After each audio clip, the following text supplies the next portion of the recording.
I kind of eventually looked at the screen and realized I had a lamp back there that was kind of giving me a halo effect. And trust me, I don't deserve a halo effect. So I was feeling a little undeserving about that. So I had to get that lamp off. Hopefully there's still enough light here that everything works okay.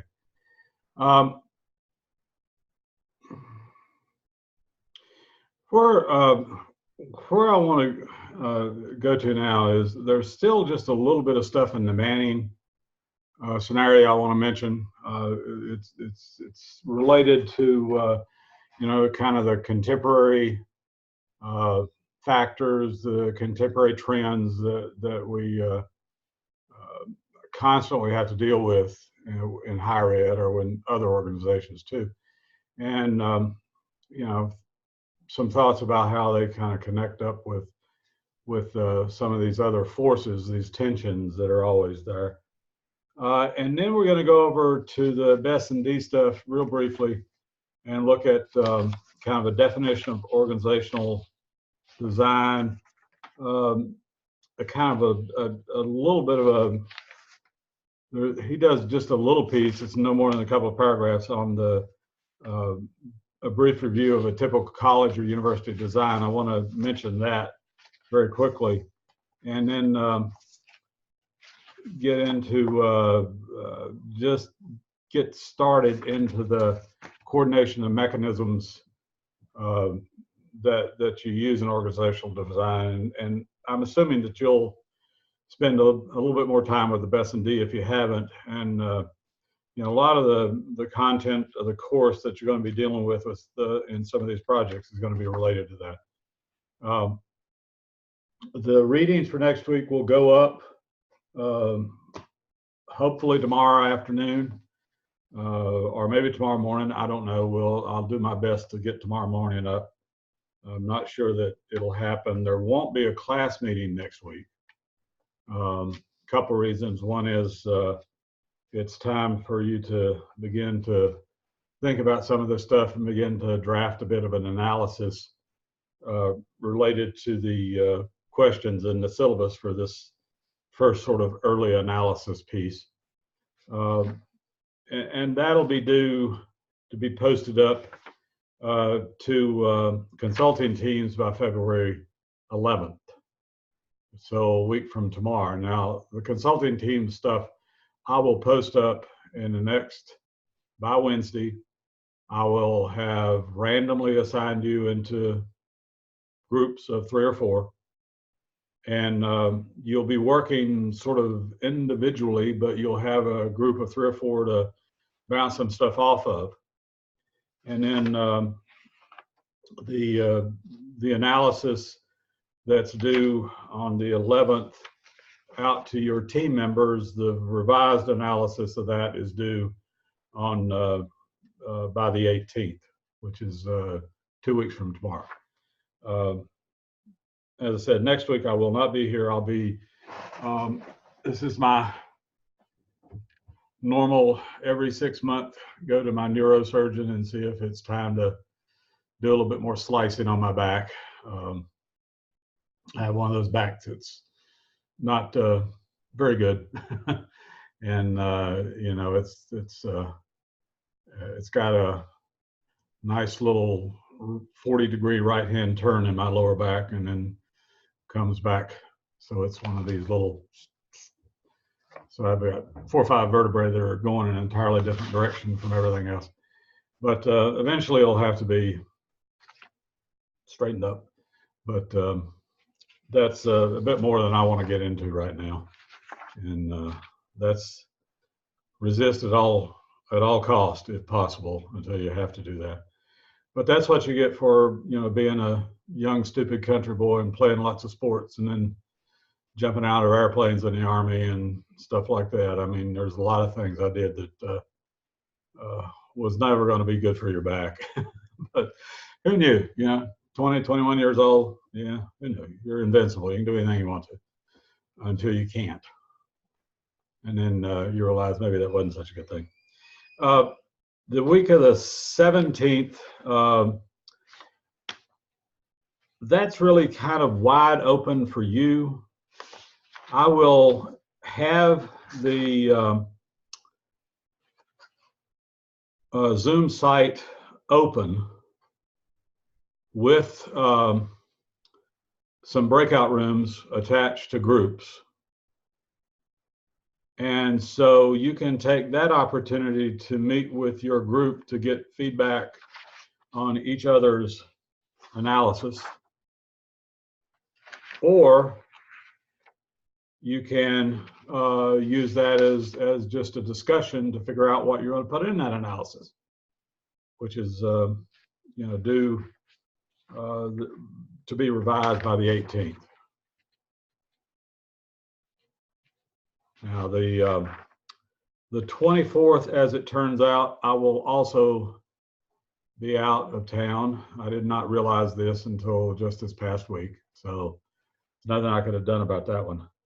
And I will do a couple of videos for that. I'm gonna put some thoughts together about this notion of organized anarchy and isomorphism, which are two very common sense notions, but at the same time, there's a little bit of nuance to them.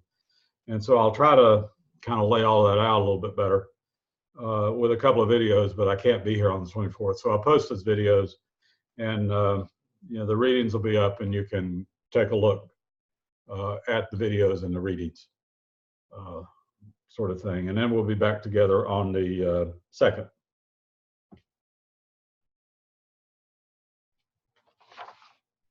Okay.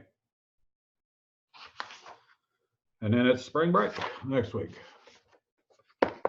I had a question in regards to the groups we're doing for reviewing and working on this analysis. Would those be the same groups for when we do the group project that's due in March? Yeah. I'll just randomly assign those groups, and we'll just keep the groups together unless there's an issue or something like that. We can always revisit that, but I think it should be fine. And I think you'll find plenty of the office material on YouTube. About every other episode from The Office is up on YouTube at some point, someplace. So even if you just get a snippet, if you get, a couple of scenes or something like that, that's fine, because, when that one comes up, we're really trying to get a sense of what are the elements of that culture that makes it toxic. And that should be clearly apparent very quickly, because I think that was the only attraction of that show, was that it represented such a toxic work environment that everybody could relate to it at some point, which I don't know what that says about our work environments, but I don't know. But I don't know. I have a lot of students now who are in high school in some of my classes who love it and binge watch it every day. So yeah, it's everything you wouldn't want your work environment to be, but at the same time, they managed to make it absurdly funny in some ways. But I don't know. I never watched that show much when it was on, but now when I pick up little snippets of it, I'm kind of the generation that watched Taxi and Cheers and some of those shows early on that actually were kind of absurd and very funny. But yeah, okay. Let's go over here and look at go back into Manning just a little bit. I'm going to skip over just a touch. I don't have much light here on this doc cam. Maybe I got enough, and we'll see how that works.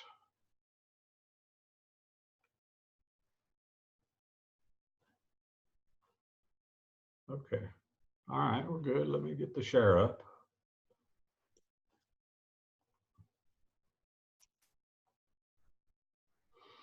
Can you see that okay? Yeah, okay. It's amazing. It looks like there's no light whatsoever over there. And I guess it opens the iris all the way up or something. You could almost use this document camera in the total dark, I think it would still work. All right. Some of the stuff that is more non-structural, the tensions that we talked about before the break were mostly structural in nature, and they had to do with, you had to kind of think about what structure did you want to adopt at an institution, or did you want to take on to meet what needs, and then what does that mean if you adopt those particular structures. These are more things that are kind of always out there, but they come and go in terms of impact. And one of them is obviously this new technologies thing, and we tend to think about computers and video technologies, and later on we'll kind of separate out social media as a separate sort of effect, because it's not just related to technologies, it's related to social interactions. But technologies have changed things. They've changed things dramatically. I'm sitting here in my comfortable den and hundreds and maybe thousands of miles away from you, and we're interacting in real time.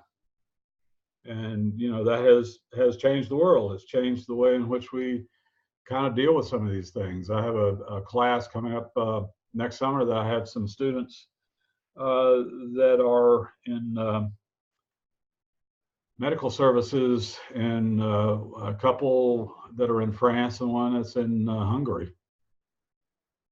And they're basically taking a course that we're offering as an outreach to some of the programs over there, just to see how that works.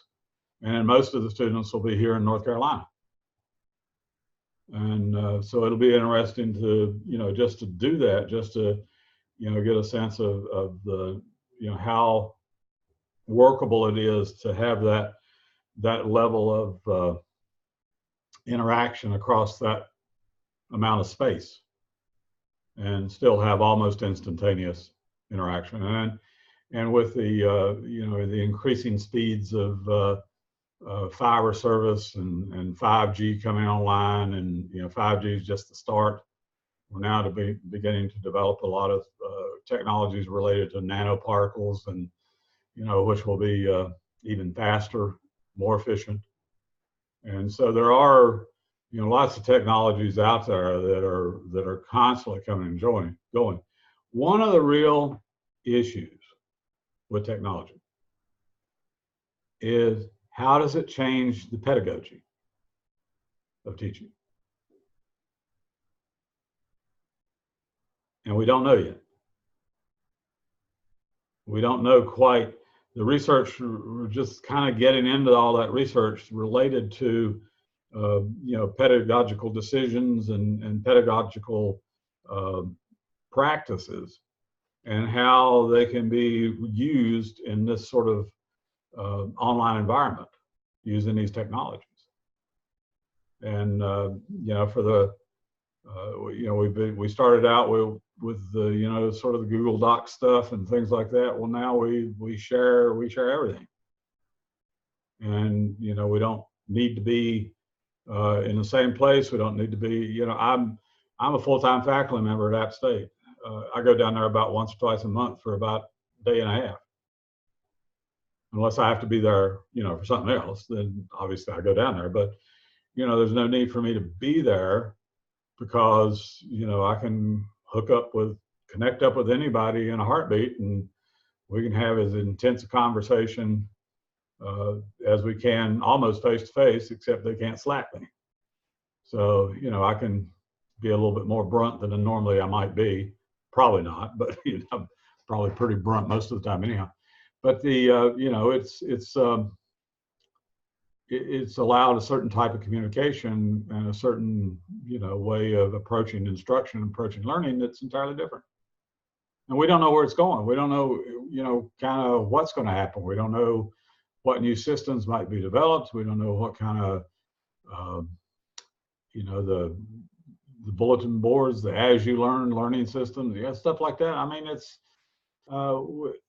by the time you learn something, it's obsolete, and you've already moved on to something else. I mean, we were attempting within my department to do 3D online interaction.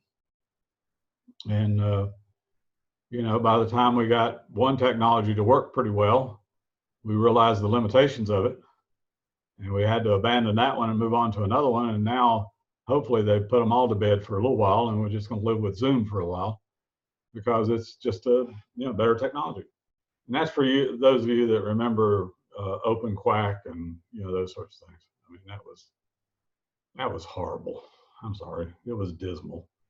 And but that, I kept saying that, and nobody, oh no, it's great stuff. It's great stuff. Well, okay, whatever. Globalization, internationalization. Our students are going everywhere, and they are locating everywhere. And like this next summer, my students will be everywhere. And so it's our model is not only what we do here in North America and you good old USA, but what will those students be exposed to when they go and locate a job someplace else? One of the characteristics of the quote unquote millennial generation is that they're much more worldly than the generation before them. They've traveled, they've been exposed to different cultures. Most of them have their passports, even before they're out of high school, and they're going everywhere. And they take advantage of that, and they go places and they do things, and so they understand other cultures, or at least at some level, they're exposed to other cultures. And so we have to look at curriculum, we have to look at our assignments and our practices to make sure that we have incorporated some of those notions of internationalization and globalization. We can't be just one viewpoint anymore. We have to look at a variety of different viewpoints, expose them to a variety of different viewpoints. Always the famous dwindling resources. That's pretty much all the time, everywhere. It goes from being extreme to being not too bad and to being extreme again. I don't know that we're going to get back to the point where it's good and we have the resources we need, because we've adopted a kind of a governmental model that thinks that we can't do things unless we can figure out how to pay for it, and to pay for it we have to not do something else. And we've kind of gotten to a point where there's not much else we can do away with and still have the type of country that we would like to have. So dwindling resources. I think the funding for colleges and universities has gone from somewhere in the 30 to 40% range coming from the states down into the 10, 12% range just in the last 2 decades. And so we're raising much more money locally. We're raising much more money through grants and contracts. Tuitions have skyrocketed. We basically, all those things have led to the crisis, in student debt. And so our institutions have become much more elitist because of that. They're not open to everybody. 2-year schools maybe, still pretty much open to everybody, but even the tuition level at 2-year schools has gotten out of hand. And so resources aren't going to get any better. We just have to figure out how to do better with what we get and find other ways of sourcing ourselves. And if you'll go back to think about some of those tensions, how, what does that say about for public good versus private good? If we've got an industry that's paying us to do a certain thing, teach a certain set of classes and offer a certain certificate, we're a little bit beholden to that model. And so even though it might not be, something that works across everybody, we got to do it, because otherwise the money's not there. So, the dwindling resource piece comes into play on lots of things. The shifting of faculty ratios between younger and older faculty, between tenured and non-tenured faculty, between full-time and adjunct, all those ratios are playing out differently, somewhat related to dwindling resources. It's somewhat related to wanting to make a living. You read these stories all the time of people that are adjuncts at 2 or 3 different institutions and basically are teaching about 10 or 12 classes a semester to make ends meet. I mean, the Chronicle has a story like that just about every issue. And so it is we are having to deal with the fact that, we have significant faculty members that, the ratios are changing. I mean, I've been at this for 40 some years, and 10 years ago, they had booted me out the door 5 years ago. But now they throw the token buyout thing at us every year, the phased retirement thing. And a few people take it. There's no sense not to take it if you're ready to retire, but there's no pressure. There's nobody that says you got to get out of here.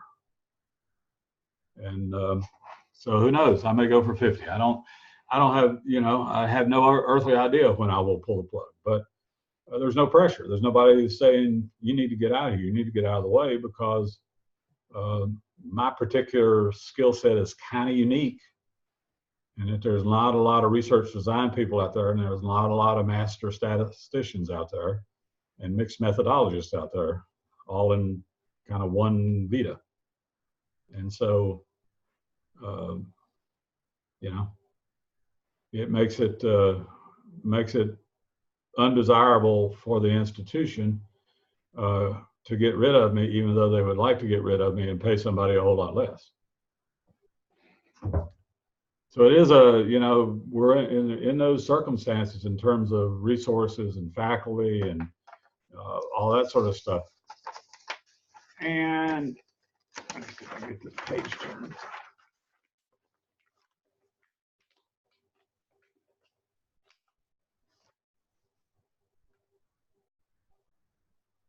The dwindling resources and all that leads us to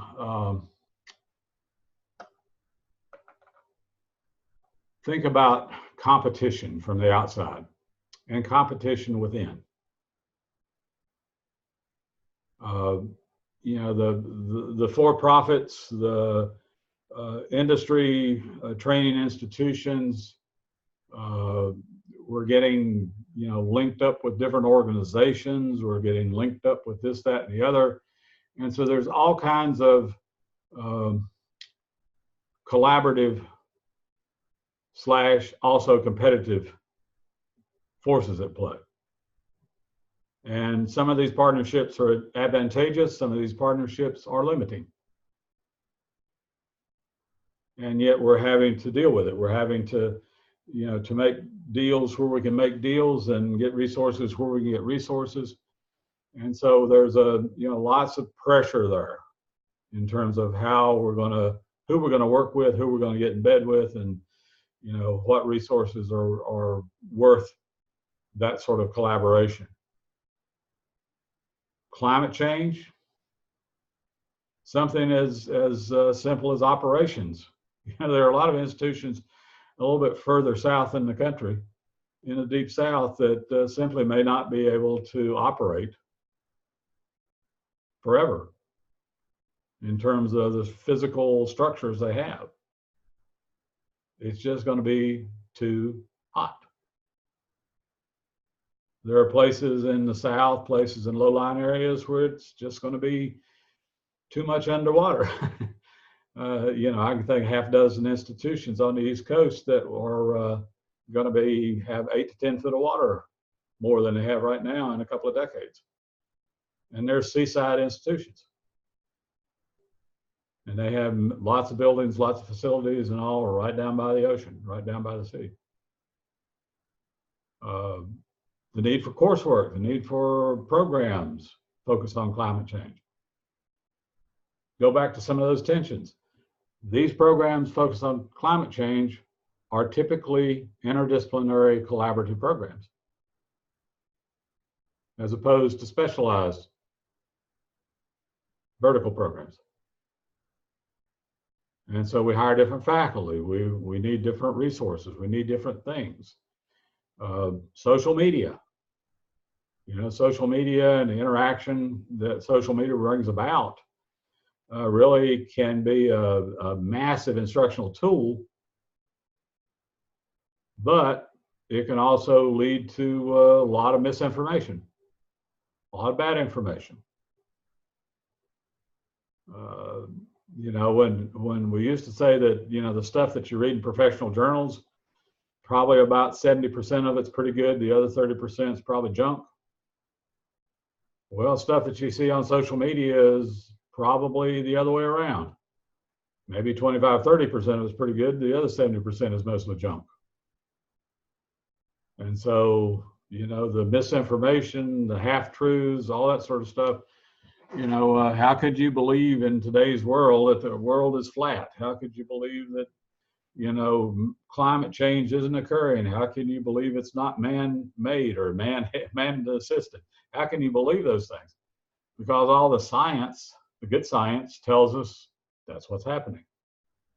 And yet we have large portions of populations that think, the world is flat and climate change is a hoax. So, social media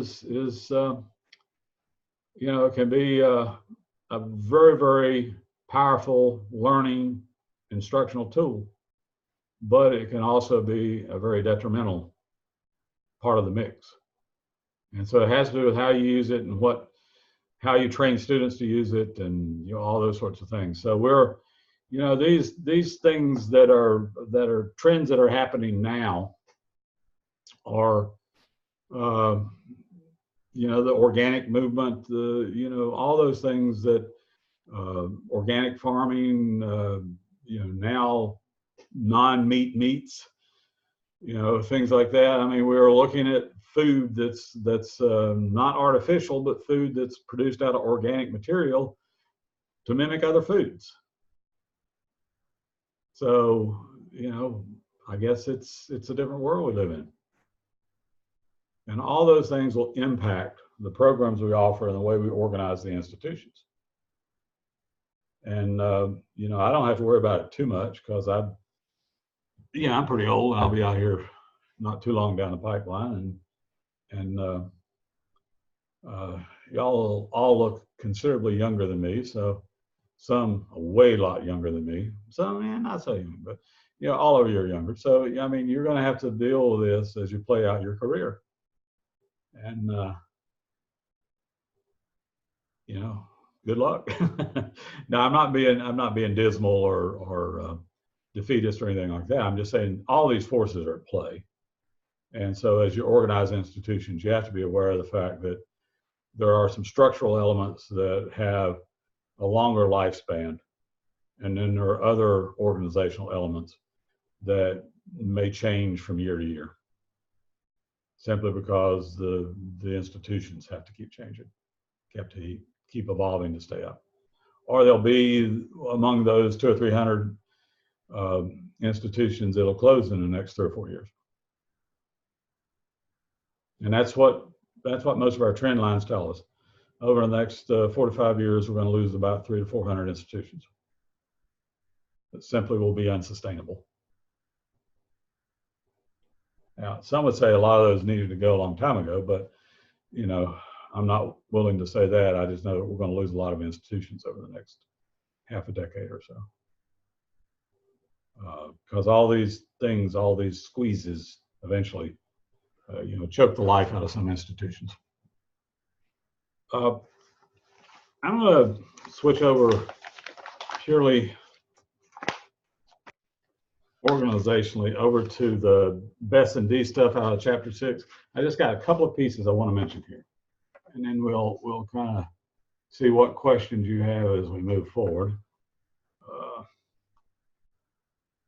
Okay, where's my little stuff? Okay, I hope you can see it. I lost my little ability to focus and all that. I guess when I switched over, it did something to it. I can't come back up now. All right, it looks pretty good. One is this sort of real brief definition of, it's always good to have a one-liner or two-liner definition of stuff. So you can have something to frame, a broader discussion around. And most of the definitions of organizational design have similarities.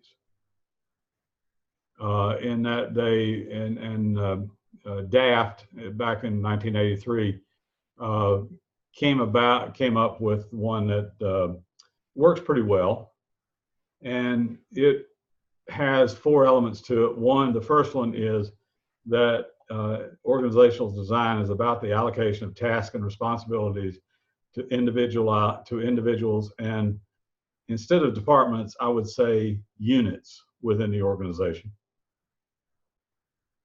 I think department's kind of an archaic term. Units describes organizations a little bit better. And so the allocation of tasks and responsibilities to individuals and units within the organization.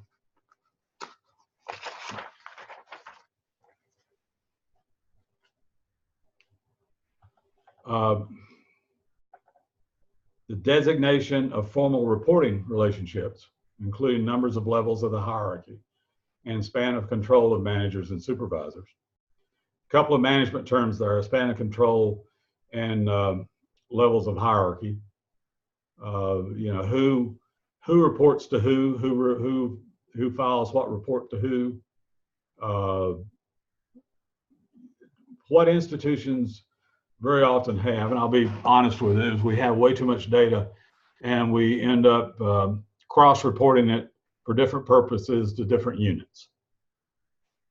And so we have to send one report to academic affairs, we have to send another report to operations, we have to send another report to student affairs, and they all contain the same data, but displayed in different ways and cross-referenced in different ways. And so an institution is out of kilter when you have to go back to the same database and cross-cut it 2 or 3 different ways for 2 or 3 reports. But there have to be fixed reporting relationships within an organization. You have to lay those structures out.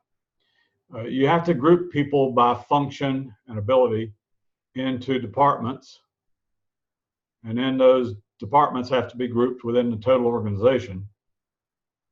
In higher ed, it's typically academic affairs, administration, operations, maybe HR, maybe student affairs, maybe ancillary, maybe research. I mean, there's different functional areas, broad functional areas that the departments may be gathered into. And then you have to have systems to ensure effective communication, coordination, integration of effort in both a vertical manner and a horizontal manner. That's the most difficult one.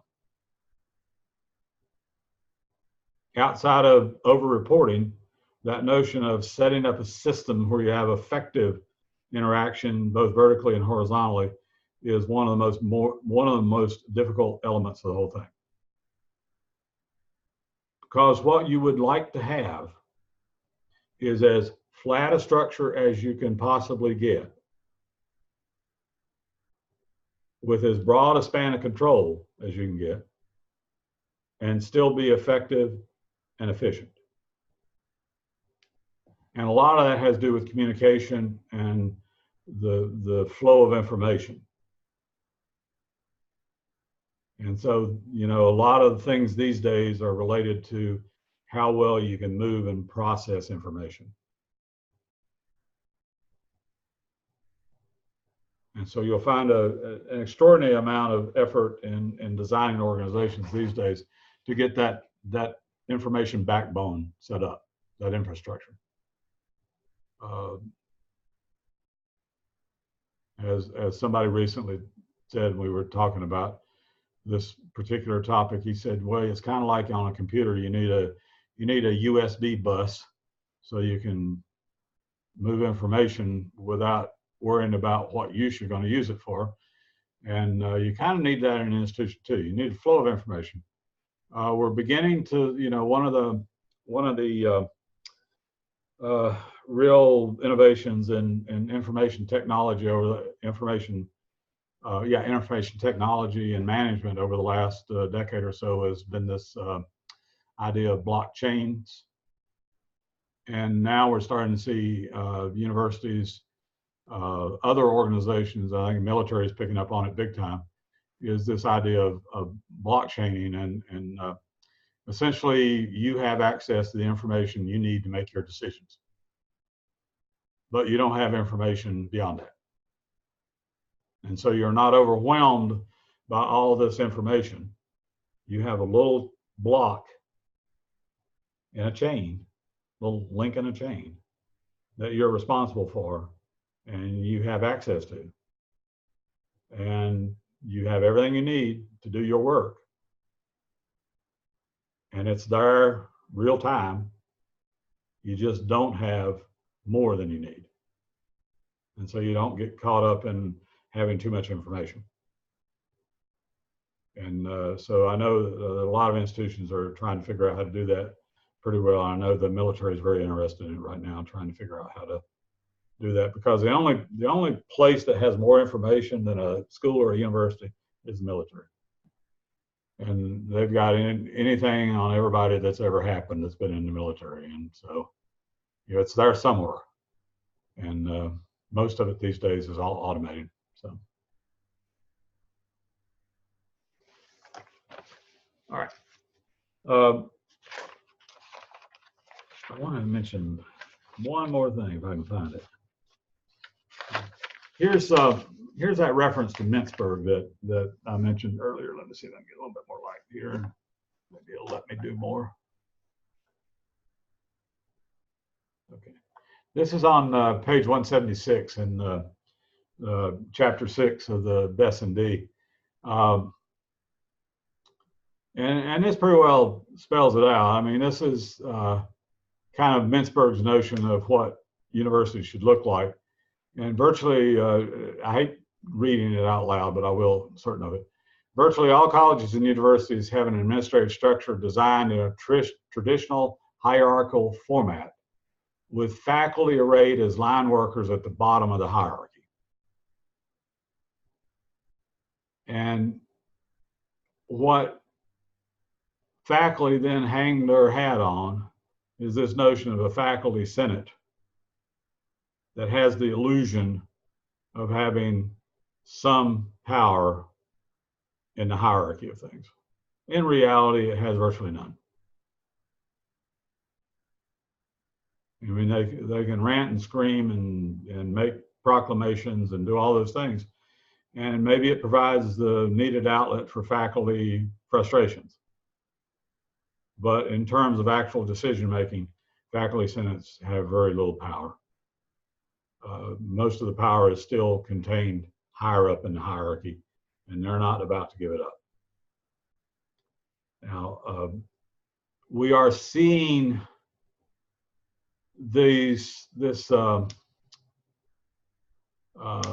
tension, the big tension. We talk about all these tensions, all these forces.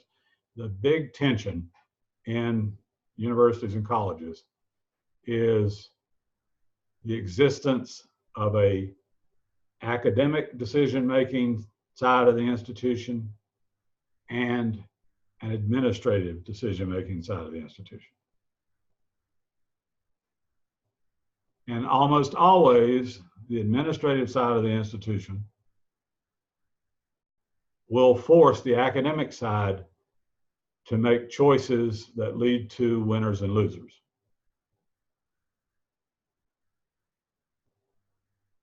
Let me say that again, and I'm not just being cynical here. You can look up 1,000 instances of this. Almost always, the administrative side of the institution will force the academic side of the institution to make decisions which they think they have the control over, that leads to winners and losers.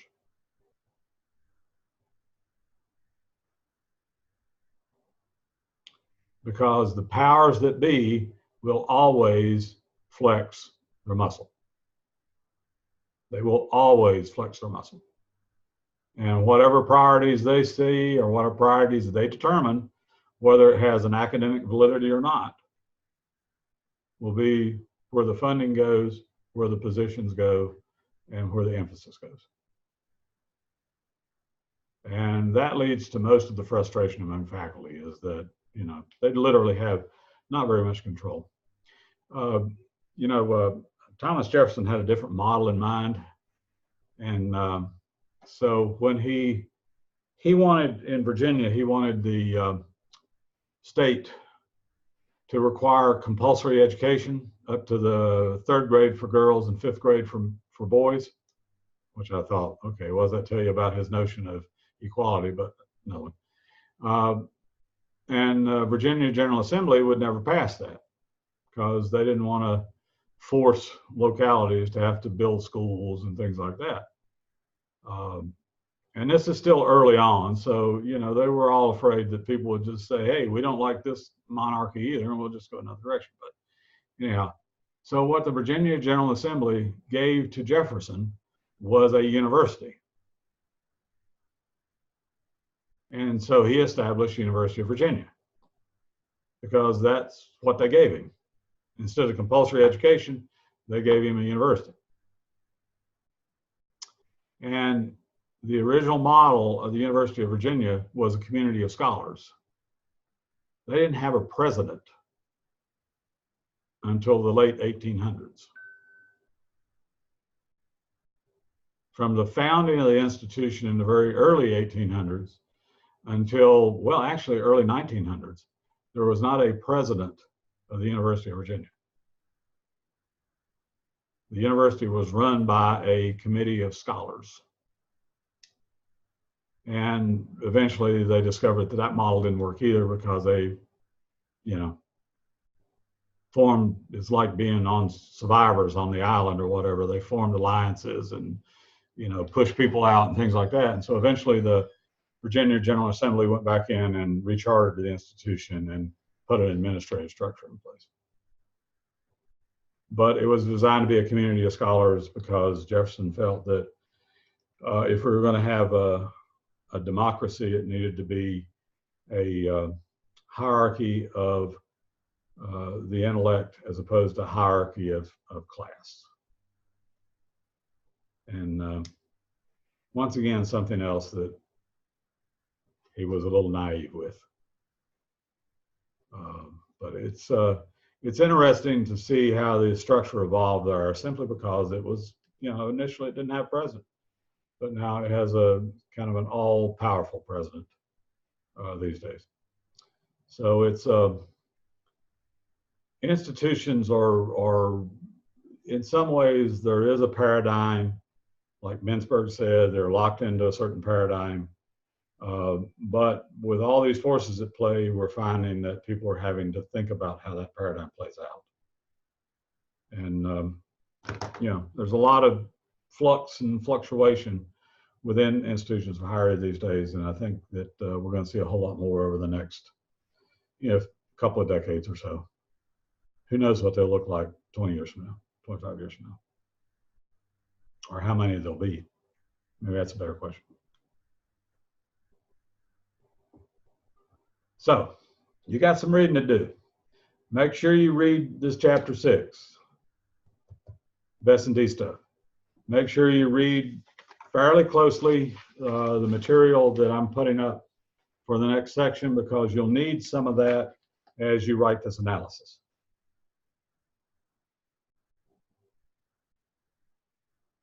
And then we won't meet, actually as a group, we won't meet until, what did I say, March 2nd?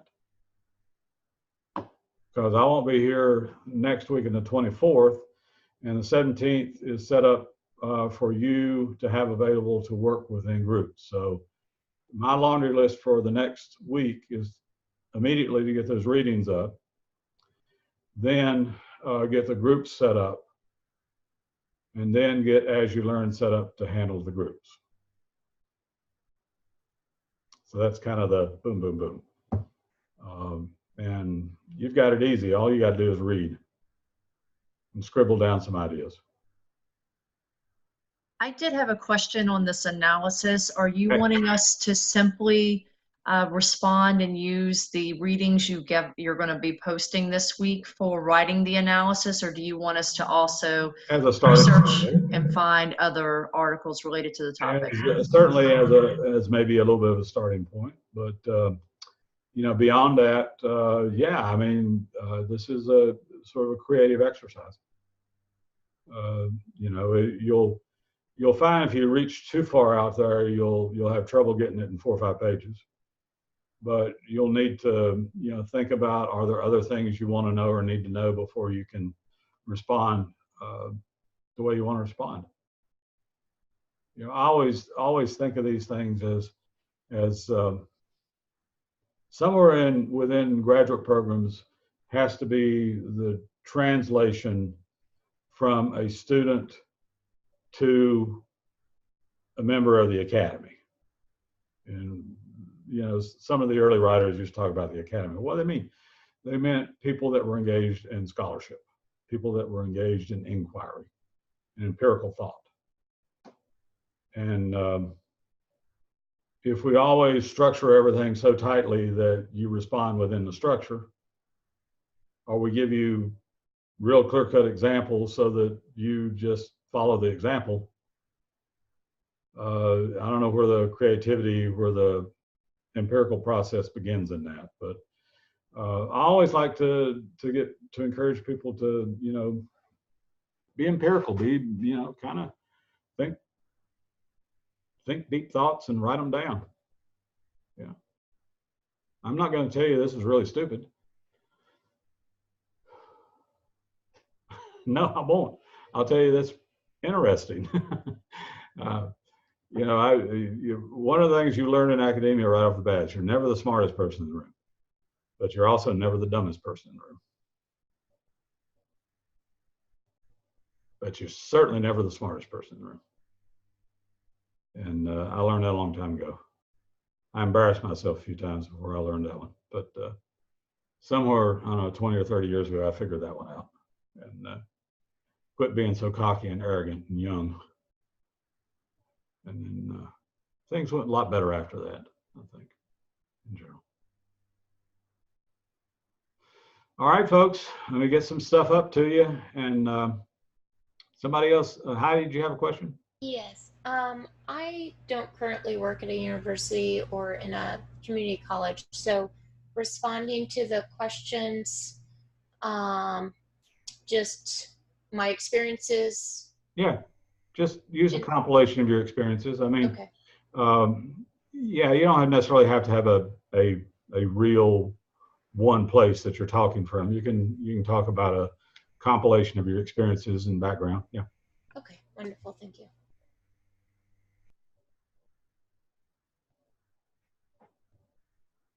All right, folks. Go off, do some reading, do some scribbling, do some thinking.